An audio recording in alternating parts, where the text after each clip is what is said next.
After socialist candidate Zoran Mamdani won the New York City mayoral race with the support of 82% of young women, some people on the right have talked about repealing the 19th Amendment that gives women the right to vote.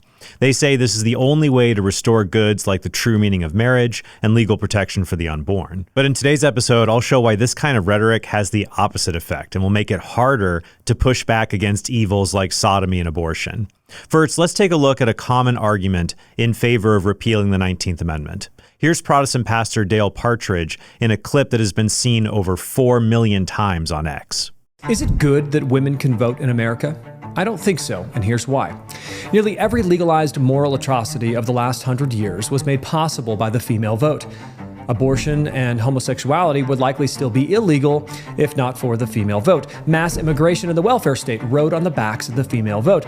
Nearly every modern Democrat, including Obama and Biden, were elected because of the female vote. Even last night, the new Muslim New York City mayor Mamdani won specifically because of the female vote. However, many people who make this argument against women voting aren't consistent.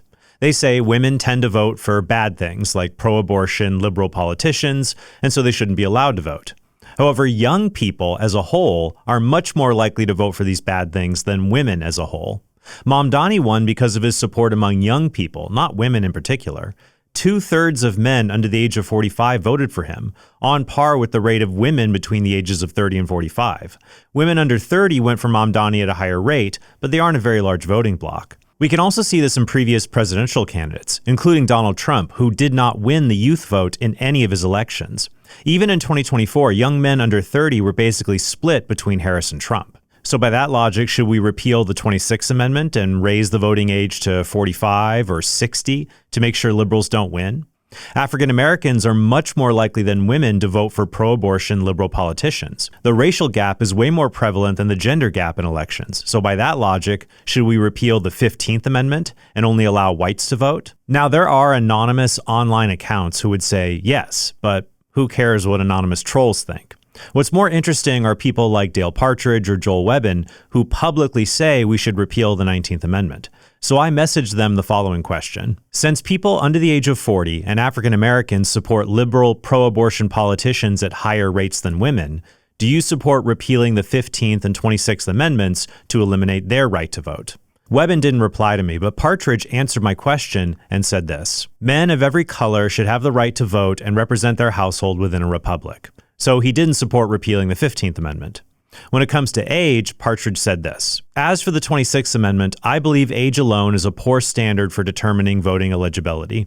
A wiser approach would consider factors such as marital status, children, land ownership, education, years as an American citizen, and ideally religious affiliation. So unless you're willing to be a full-blown racist who denies black people the right to vote, you can't consistently say that women should be denied the right to vote simply because in the past few decades their demographic tends to vote for liberal policies. You need an argument based on applied principles, not an argument from estimated outcomes to show women should not be allowed to vote. I cover some of those arguments in a previous episode I'll link to below, including the claim that men risk more for society in dangerous jobs, and so only they should be allowed to vote. But this doesn't explain why men with cushy jobs should still get the right to vote, or why women who take on bodily risks like giving birth shouldn't be allowed to vote when they're the ones who allow society to perpetuate over time at all. When it comes to arguments I didn't cover in that episode, Andrew Wilson has claimed feminism is incoherent when it says rights don't really exist and that women have the right to vote. Here's how he put it on the Whatever podcast back in May. Forced doctrine is a doctrine which I came up with, which tries to describe a phenomenon which you yourself are going to have to concede is true.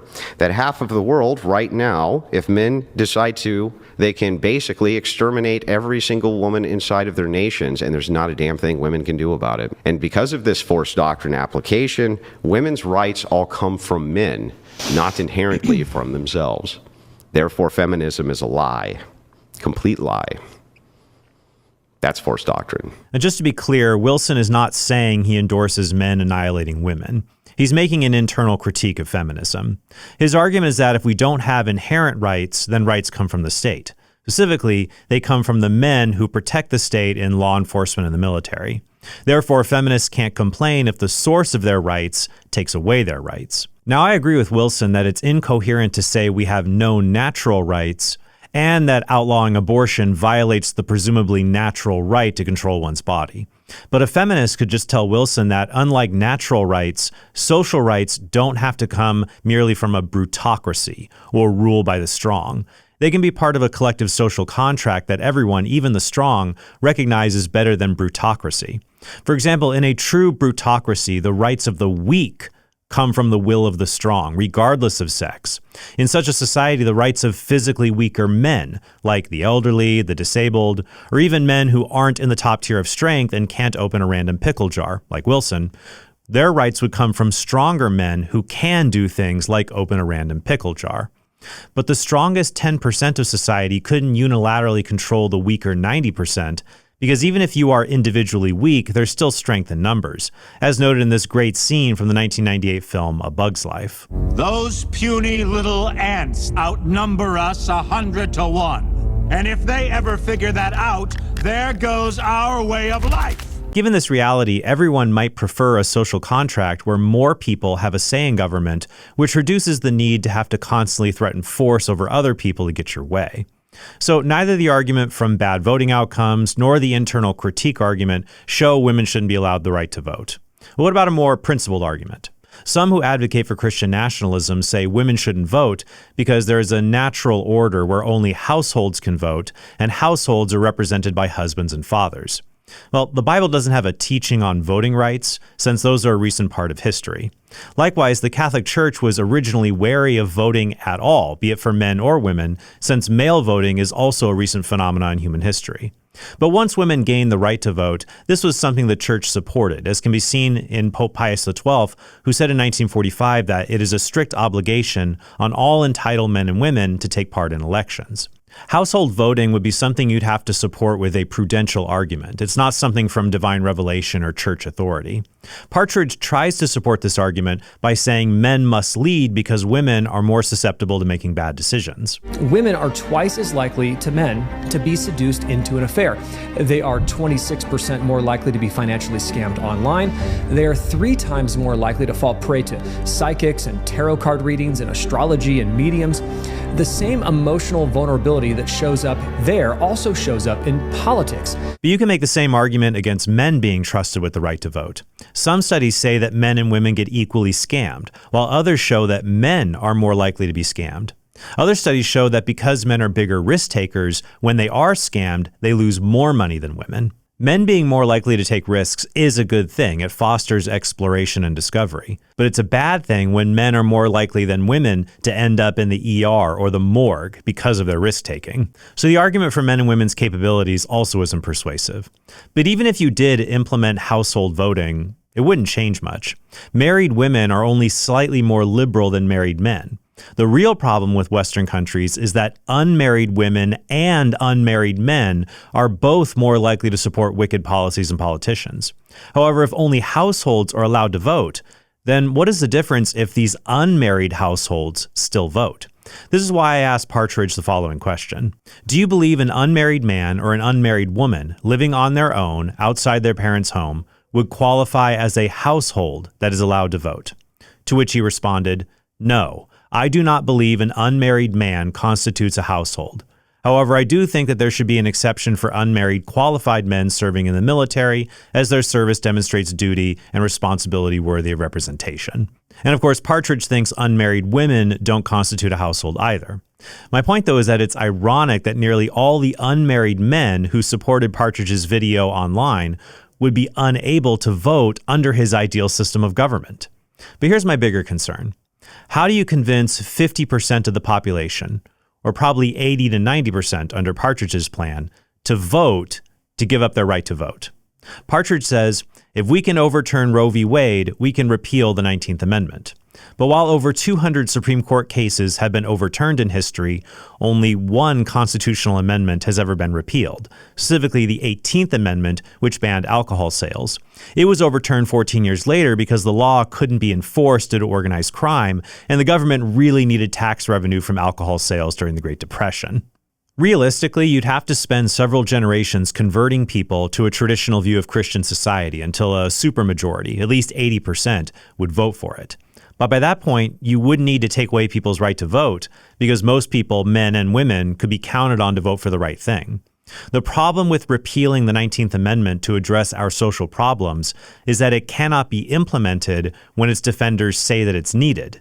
And when it could be implemented, it's no longer needed to achieve its defenders' goals. So I'm asking online Christians, please stop saying stuff like this. It's not going to lead to the social change that you want. All it does is give ammunition to our ideological opponents. Christians who talk about repealing women's right to vote are like liberals who talk about abolishing the police or abolishing prisons. Their practically impossible proposals make it easier for critics to write off the more practical proposals that are out there and say they're all just rantings of a lunatic fringe group. Also, it just makes us look like a bunch of whiners. I can't win in the marketplace of ideas, so I need to outlaw the competition. The most practical thing we can do as Christians is to encourage men and women to get married and have children, because this naturally moves people towards conservative positions on issues related to life and sexuality. But it's hard to do that when you spread rhetoric online about how women are too dumb to be a public part of society. This stuff makes men and women think that their lives are better off without each other, when God made men and women to be complementary reflections of his divine love through their matrimonial bonds.